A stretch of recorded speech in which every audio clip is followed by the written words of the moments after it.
In the golden sands of ancient Egypt, where myths were born and kings were gods, a shadow lingers, a name almost forgotten, a pharaoh nearly erased from history.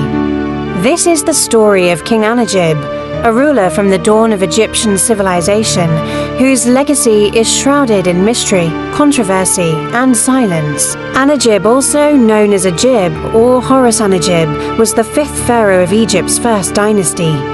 He reigned around 2930 BCE, in a time when the concept of kingship was still being shaped, and the foundations of one of history's greatest civilizations were just beginning to solidify. He came to power after the reign of King Den, one of the most powerful and celebrated rulers of the early dynastic period.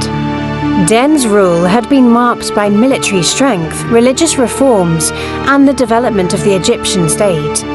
Anedjib inherited a throne full of promise, but also one burdened by the weight of expectations and the brewing tensions of a young kingdom still finding its identity.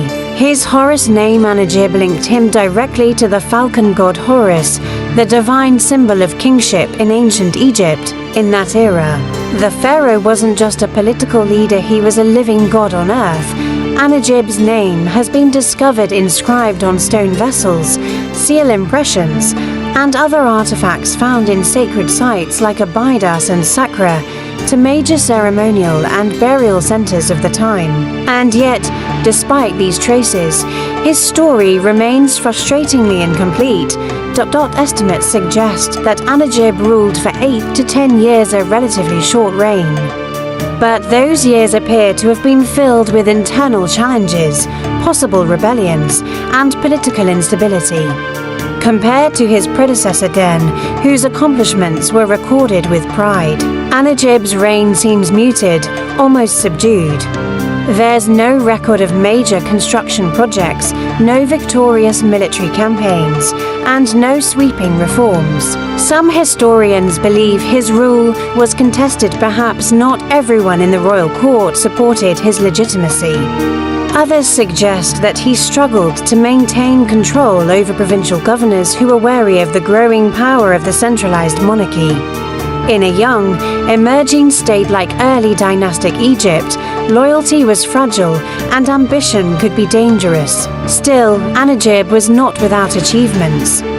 He continued the practice of naming years after significant events, a crucial step in developing Egypt's historical and administrative system.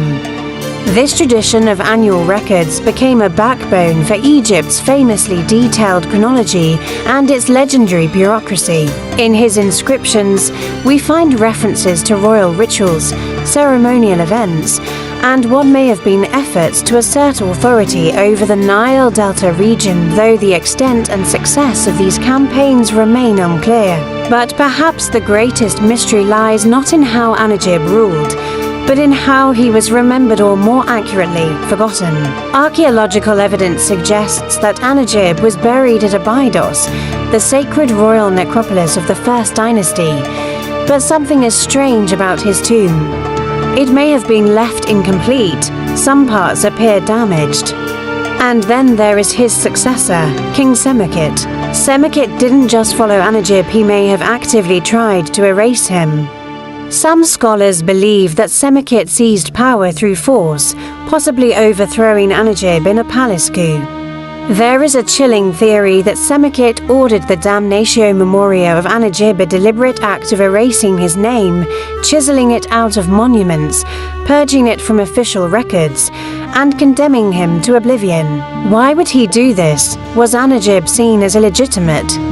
Was he too weak, too controversial, or simply in the way of Semakit's ambitions? The answers remain buried with the sands of time.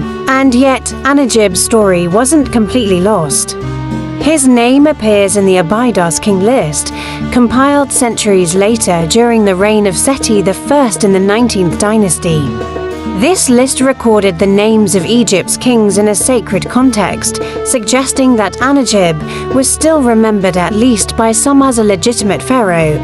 But curiously, he is missing from another important historical record, the Turin King list, this omission may have been politically a subtle form of erasure that underscores how fragile a king's legacy could be in ancient Egypt. Despite the attempts to silence his memory, Anedjib's reign offers valuable insight into a critical period of Egypt's early history.